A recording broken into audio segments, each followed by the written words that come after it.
I can talk a bit about how KotlinConf went, and Yeah. more specifically the networking there. So Sure. I went to Mm. KotlinConf. Like it's the first time I had the occasion to go there. The trip was paid by my employer, so thanks a lot for them. And I was there with one colleague of mine. And yeah, so I've been active in the Kotlin Slack for years, and I've discussed with many people in the Slack, in the keeps, in the U-Track issues, and everywhere else, and I've never had the occasion to meet them. A few months back, I got the occasion to meet Martin Bonin and Louis Cad, Hold on. who are really active in the Paris user group in France. So I got to meet them, and then I went to KotlinConf, and then I spent a bit of time with them. And what I discovered, which I anticipated, but it's amazing to see in person, is that if you are talking with someone that is known by other people, other important people just come at the table and talk. Right. So that's really great. And I got to meet like many people from the community, and I'm really glad about this. I think, I mean, I'm not someone who networked well myself, so I want to be careful. I don't want to like come across like I'm an expert when I'm not. But I will say, when I was younger, I was terrified of senior developers. Right, I was just so worried about saying the wrong thing, or they wouldn't want to waste time talking to me. And it was like, now that I'm older, that was such a foolish thing, right? Like the next generation is actually, I can't overgeneralize, but people are generally really happy to talk to or the previous generation wants to talk to the next generation. They want to find people who are just curious, right? They're happy to talk about their expertise or Yeah. their war stories.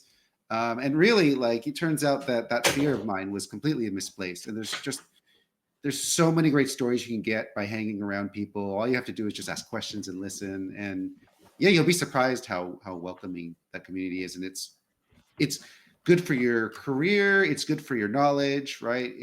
These things are really amazing. I'm really glad that you experienced that. Like, do you have any specific networking stories I from KotlinConf? I Like anything? actually have discussed this exact topic with Roman Elizarov.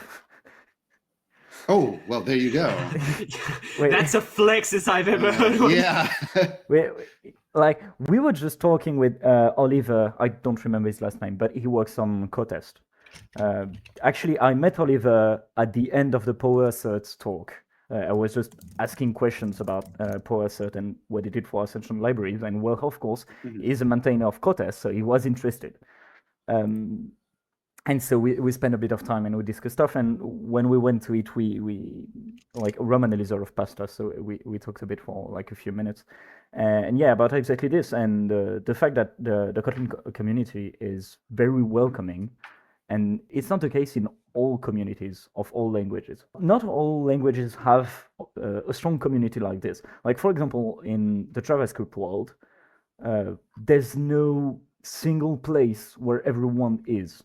Like, there's the Kotlin Slack. In the JavaScript world, there's not something like that. So you can't have that big of a community already, no matter if people are nice or not. And I don't know the JS people enough to comment on that, but like Kotlin has a central place. I think it's very like a feature of more modern languages, isn't it? I know like Rust has a community, Kotlin has a community. It's really people nowadays have a sense, because when JavaScript was created, well, it was before, by definition, since it was before JavaScript was created, the internet hadn't gone very far, and so that's fair. There wasn't, yeah, and so there weren't easy ways for people to bond over anything, much less a programming language from all over the world. So that's also why I don't think there's a central. Maybe there are C conventions. I don't know. I would love to know if there are. They are, but there's not a single forum that everyone is on. So you I can think meet, that's really. you can meet people at conventions, but you don't get to talk with them all the days, all the time. Right. Or, well, there's probably some big mailing list for somewhere, but I'm not aware of it. Like, I just imagine C conventions, like you go to them and people are having really interesting, fast conversations, and then someone trips on a plug, and then like the whole conference shuts down, and everyone just has to go home. So is that the time where we talk about the fire? Fire? There was a fire Is alert this a at re- KotlinConf. Oh, really? No, yeah, Yes. I had no idea. Yes, in the afternoon of the first day. So they had everyone go outside. So I was at.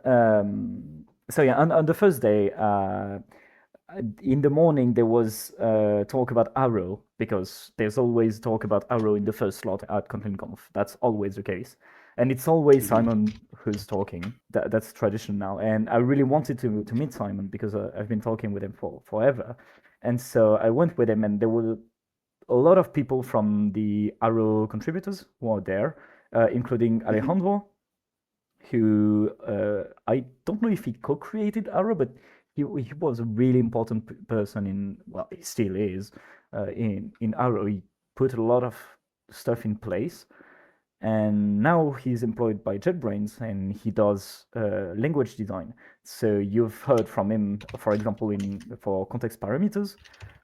He's the one leading that prototype. He also works on if cards that I don't think we'll talk about today, but you can look them up. It's a small feature, but it's going to be convenient. And he just published a new keep on type inference for enums, which is great. So I met with Alejandro, and we just went to it together. So it was just the three of us, Alejandro, a colleague of mine, and I, just talking about stuff. It was really nice. Yeah. And yeah, it's amazing that you can just meet people like this. Right after that, he had a conference, so we were there to see him. He was talking about coroutine scopes, basically doing an all-around introduction to coroutines.